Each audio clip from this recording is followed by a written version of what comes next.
Hello everyone, welcome back. तो आज हम लोग देखेंगे 12 फरवरी को आयोजित सामाजिक विज्ञान की ऑब्जेक्टिव प्रश्नोत्तरी। आप लोग मिलाइए और देखिए कितने सही सही बना करके आए हैं एग्जाम में। 10th क्लास का जो एग्जाम हुआ है जैक बोर्ड द्वारा आयोजित उसका। तो आइए देखते हैं हम लोग पहला क्वेश्चन से। पहला क्वेश्चन है, यूरोपीय महाद्वीप का सबसे प्रभुत्वशाली वर्ग निम्न में कौन था जो सामाजिक और राजनीतिक रूप से जमीन का मालिक था। यहाँ ऑप्शन 4 दिया हुआ है, उसमें से आपको सही आंसर चूज करना है। जैसे पहला ऑप्शन दिया हुआ है पादरी वर्ग, कुलीन वर्ग, किसान वर्ग, इनमें से सभी। इसका ऑप्शन है बी, कुलीन वर्ग। ठीक है, इसका जो आंसर सही आंसर होगा कौन सा होगा? कुलीन वर्ग होगा।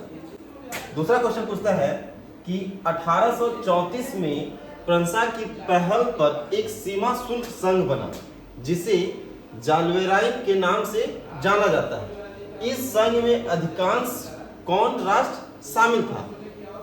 ठीक है, इसमें ऑप्शन दिया हुआ है ए में जर्मन, बी में रूस, सी में फ्रांस और डी में बेल्जियम। तो हम लोग जानते हैं इसका आंसर ऑप्शन ए जर्मन है। ठीक है, उसके बाद तीसरा प्रश्न हम लोग देखेंगे। तीसरा प्रश्न देता है, प्रारंभ से ही फ्रांसीसी क्रांतिकारियों ने किस प्रकार के कदम उठाए जिनसे फ्रांसीसी लोगों में एक सामूहिक पहचान की भावना पैदा हो सकती थी? इसका ऑप्शन में पहला में देता है एक संयुक्त समुदाय के विचार पर बल दिया। दूसरा है बी जो है एक नया फ्रांसीसी झंडा तिरंगा चुना गया। और सी दिया है इंस्टेंट जनरल का चुनाव सक्रिय नागरिकों के समूह द्वारा किया जाने लगा। तो हम लोग देखते हैं कि ये सब लगभग सभी है। तो चौथा आंसर इसका जो डी होगा, इनमें से सही सभी, वो हमारा सही आंसर होगा। अब हम लोग अगला देखते हैं, चौथा क्वेश्चन। चौथा क्वेश्चन है 1920 के दशक की शुरुआत में एक उग्र गोरिल्ला आंदोलन गुडेम की पहाड़ियों पर फैल गया। गुडेम भारत के किस राज्य में स्थित है? गुडेम भारत के किस राज्य में स्थित है? तो किसमें है? ऑप्शन दिया हुआ है आंध्र प्रदेश में। किसमें है? आंध्र प्रदेश। अब हम लोग पांचवा क्वेश्चन देखेंगे। पांचवा क्वेश्चन है, अवध किसान सभा का गठन करने का उद्देश्य क्या था? ठीक है, यहाँ दिया है अवध किसान सभा का गठन करने का उद्देश्य क्या था। इसमें सभी ऑप्शन जो दिया है, पहला लगान को कम करना, बेगार को समाप्त करना, जमींदारों का बहिष्कार करना, और डी दिया है इनमें से सभी। इसका भी ऑप्शन डी होगा, इनमें से सभी। हम लोग अब छठा क्वेश्चन देख लेते हैं। छठा क्वेश्चन है कि भारत से अफीम का निर्यात कहाँ किया जाता है? अफीम का जो निर्यात है वो कहाँ किया जाता है? ऑप्शन में ए में दिया है पुर्तगाल, बी में चीन, सी में अमेरिका और डी में यूरोप। तो इसका आंसर सही जो है वो बी, चीन। कहाँ किया जाता है? चीन। अब सातवां क्वेश्चन देखेंगे, ब्रिटेन वुड सम्मेलन में अंतर्राष्ट्रीय मुद्रा कोष की स्थापना किन उद्देश्यों को पूरा करने के लिए किया गया था? तो ऑप्शन ए दिया है वैश्विक मौद्रिक सहयोग को बढ़ावा देने के लिए, उच्च रोजगार और सतत आर्थिक विकास को बढ़ावा देने, सी दिया है वित्तीय स्थिरता को सुरक्षित करने, या डी है इनमें से सभी। तो इसका सही आंसर है इनमें से सभी, डी। आठवां क्वेश्चन हम लोग देखते हैं, मशीन उद्योगों के युग से पहले अंतर्राष्ट्रीय कपड़ा बाजार में किस देश के रेशमी और सूती उत्पादों का ही दबदबा रहता है? तो हम लोग जानते हैं कि रेशम भारत का। किसका? भारत का। तो ऑप्शन यहाँ पर सी एकदम सही हो जाएगा। अगला क्वेश्चन 9वां देख लेते हैं हम लोग, 9th नंबर। गुटेनबर्ग द्वारा मुद्रित पहली पुस्तक कौन सी थी? गुटेनबर्ग द्वारा मुद्रित पहली पुस्तक त्रिपिटक, बाइबल, रामायण या फिर कोजिकी। तो इसका सही आंसर है ऑप्शन बी, बाइबल। अब 10 नंबर क्वेश्चन, 10वां जो है वो देखते हैं, भारत में सबसे पहले प्रिंटिंग प्रेस की स्थापना किसके द्वारा की गई थी? ये थोड़ा सा कंफ्यूजिंग है क्योंकि इसमें थोड़ा सा बच्चे कंफ्यूज करके ऑप्शन डी मारेंगे, ईस्ट इंडिया कंपनी, लेकिन ऐसा नहीं है। इसका ऑप्शन ए होगा पुर्तगाली मिशनरी के द्वारा। किसके द्वारा? तो पुर्तगाली मिशनरी के द्वारा। अगला 11 नंबर क्वेश्चन हम लोग देखते हैं। निम्न में से कौन दो ज्वलनशील गैसों हाइड्रोजन और ऑक्सीजन का यौगिक है? हाइड्रोजन और ऑक्सीजन का यौगिक, यौगिक आप लोग जानते ही हैं। तो हाइड्रोजन और ऑक्सीजन का यौगिक कौन सा है? जल। ठीक है, तो 11 नंबर क्वेश्चन का ऑप्शन सी जल होगा। 12 नंबर क्वेश्चन देखते हैं कि वे संसाधन जो किसी प्रदेश में विद्यमान होते हैं परंतु इनका उपयोग नहीं किया जा गया है, वे किस प्रकार के संसाधन माने जाते हैं? तो कैसे हैं? संभावी संसाधन। कैसे? संभावी। ऑप्शन ए बिल्कुल सही होगा। अगला क्वेश्चन में देखते हैं कि हमारे देश में निम्नलिखित में कौन सा स्थान शीत मरुस्थल के रूप में जाना जाता है? शीत मरुस्थल कहाँ होगा? जहाँ ज्यादा ठंड पड़ता हो? लद्दाख। तो लद्दाख। ऑप्शन डी, लद्दाख में। लद्दाख एकदम बर्फ से भरा पड़ा रहता है, तो वहां पे कुछ भी नहीं होता है, इसीलिए शीत मरुस्थल। बांधवगढ़ राष्ट्रीय उद्यान भारत के किस राज्य में स्थित है? तो किसमें है? यहाँ हमारा 4 ऑप्शन दिया हुआ है, ए बी सी डी। पश्चिम बंगाल, मध्य प्रदेश, राजस्थान, उत्तराखंड। तो इसका सही आंसर हो जाएगा बी, मध्य प्रदेश में। ठीक है। अब 15 नंबर क्वेश्चन है कि निम्न में से किनका मानना था कि बहुउद्देशीय परियोजनाओं के चलते भारत की कृषि और ग्रामीण अर्थव्यवस्था, औद्योगिकी और नगरीय अर्थव्यवस्था समन्वित रूप से विकास करेगी? ऑप्शन दिया गया है। ऑप्शन ए दिया है जवाहरलाल नेहरू, बी में दिया है महात्मा गांधी, सी में दिया है डॉक्टर राजेंद्र प्रसाद, डी में इंदिरा गांधी। तो इसमें सही आंसर जो है वो ऑप्शन ए है, जवाहरलाल नेहरू। इनका मानना था कि बहुउद्देशीय परियोजनाओं के चलते भारत जो है वो कृषि और ग्रामीण अर्थव्यवस्था, औद्योगिक और नगरीय अर्थव्यवस्था समन्वित रूप से विकास करेगा। ये पंडित जवाहरलाल नेहरू का मानना था। अगला क्वेश्चन हम लोग देखते हैं, क्वेश्चन नंबर 16 जो दिया है कि जल का महत्व संसाधन के रूप में समझते हुए राष्ट्रीय जल संसाधन के द्वारा प्रथम राष्ट्रीय जल नीति किस वर्ष बनाई गई? तो किस वर्ष बनाई गई है? 1987 में ही, 1987 में ही बनाया गया था राष्ट्रीय जल नीति। अगला क्वेश्चन नंबर 17 हम लोग देखते हैं कि भारत में किस प्रकार की कॉफी पैदा की जाती है जो अपनी गुणवत्ता के लिए विश्व विख्यात है? भारत में किस प्रकार की कॉफी पैदा की जाती है जो विश्व में विख्यात है? तो किस तरह की है? तो अरेबिका। सी, ऑप्शन सी जो है अरेबिका, वो बिल्कुल सही आंसर होगा।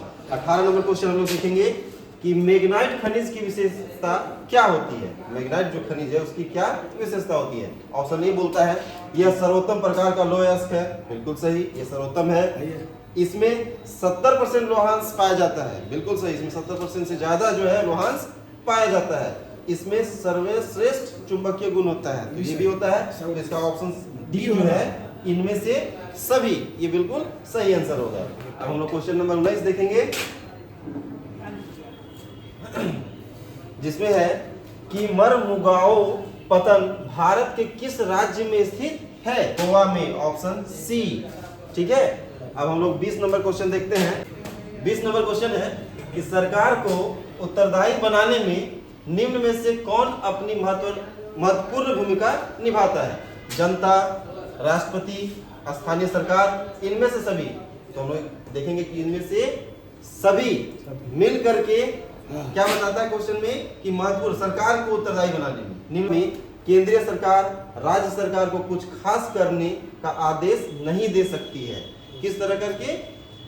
जो यहाँ देखिए पूछता क्या है कि निम्न में से किस प्रकार की व्यवस्था में केंद्रीय जो सरकार है वो राज्य सरकार को कुछ खास करने का आदेश नहीं दे सकता है? ऑप्शन दिया है ए में एकात्मक, बी है संघीय, सी है निरंकुश और डी इनमें से सभी। सही आंसर होगा बी, संघीय। ठीक है।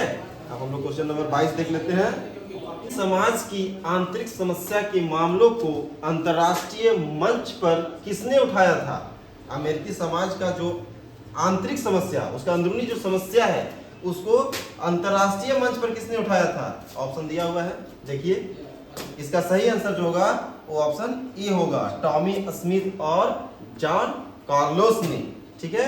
अब हम लोग क्वेश्चन नंबर 23 देखते हैं। 23 नंबर क्वेश्चन है कि 1998 में ब्रिटेन की सरकार और नेशनलिस्टों के बीच किस प्रकार का समझौता हुआ जिसमें दोनों पक्षों ने हिंसक आंदोलन को बंद करने की बात स्वीकार की। देखिए आप ध्यान दीजिए, यहाँ पर क्या लिखा है, हिंसक आंदोलन बंद करने की बात। तो अब पूछता है किस प्रकार का समझौता, ऐसा किस प्रकार का, तो क्या हुआ होगा, जल समझौता नहीं, व्यापार समझौता नहीं, कृषि पे समझौता बिल्कुल नहीं, शांति समझौता कैसा। अब हम लोग 24 नंबर क्वेश्चन देखते हैं कि विश्व में किस प्रकार की विभिन्नता आज बड़ी व्यापक हो चली है। कैसा, जो अलग अलग भिन्न भिन्न होते हैं, जो क्या होता है, भिन्नता आज बहुत ही बड़े स्तर पर व्यापक हो चली है, राजनीतिक, धार्मिक, जातीय, तो ये सभी प्रकार की, इनमें से सभी, राजनीतिक भिन्नता, धार्मिक भिन्नता और जातीय भिन्नता, सभी इनमें से सभी ऑप्शन हो जाएगा। क्वेश्चन नंबर 25 में आ जाते हैं हम लोग, देखते हैं कि स्वर्गीय कांसी राम के नेतृत्व में 1984 में 1984 में किस पार्टी का गठन हुआ था जो आज एक राष्ट्रीय पार्टी के रूप में जाने जाते हैं, है ना।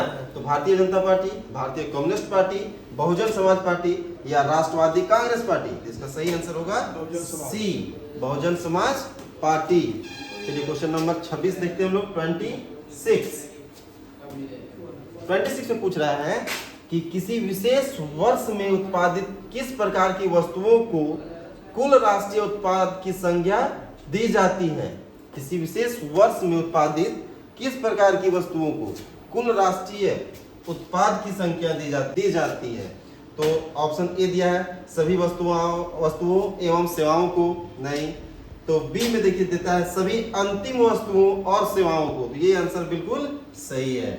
सभी अंतिम वस्तुओं और सेवाओं को जो है वो दिया जाता है कुल राष्ट्रीय उत्पाद की संज्ञा। ठीक। मुद्रा का प्राथमिक कार्य है, मुद्रा का प्राथमिक कार्य क्या है, ठीक है, ये पूछता है। ऑप्शन भी दिया हुआ है, ठीक है, कि मूल्य का हस्तांतरण, विलंबित भुगतान का मान, मूल का संचय या विनिमय का माध्यम। तो सही आंसर होगा विनिमय का माध्यम, ऑप्शन डी। विनिमय का क्या है, ये माध्यम है। क्वेश्चन है कि सरकार द्वारा अवरोधों अथवा प्रतिबंधों को हटाने की प्रक्रिया को किस नाम से जाना जाता है।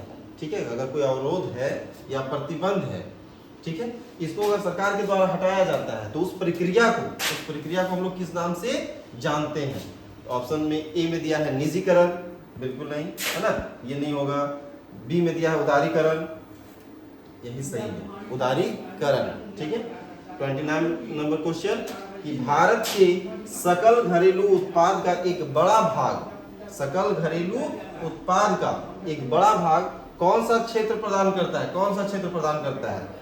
तो हम लोग जानते हैं कि इसका सही आंसर क्या होगा, सेवा क्षेत्र, ऑप्शन बी। ठीक है। अब हम लोग एकदम अंतिम क्वेश्चन पे आ गए हैं 30। आप लोग देखिए, भारत का राष्ट्रीय उपभोक्ता दिवस कब मनाया जाता है। उपभोक्ता के लिए है, एकदम इजी क्वेश्चन है इसमें से। 24 दिसंबर, 26 दिसंबर, 28 दिसंबर और 30 दिसंबर। तो इसका सही आंसर जो होगा वो बिल्कुल 24 दिसंबर, ऑप्शन ए। ठीक है। आप लोग एक बार इस पूरा 1 से लेकर के 30 तक का पूरा मिलान कीजिए और देखिए कितना सही हुआ है, कितना गलत हुआ है। नेक्स्ट एग्जाम के बाद हम लोग फिर से अलग पेपर का, है ना, पूरा लेकर के हम लोग आएंगे। इसका क्वेश्चन आंसर ऑब्जेक्टिव 30 में से आप लोग कितना सही किए हैं, ये वो कमेंट बॉक्स पर जरूर बताइएगा।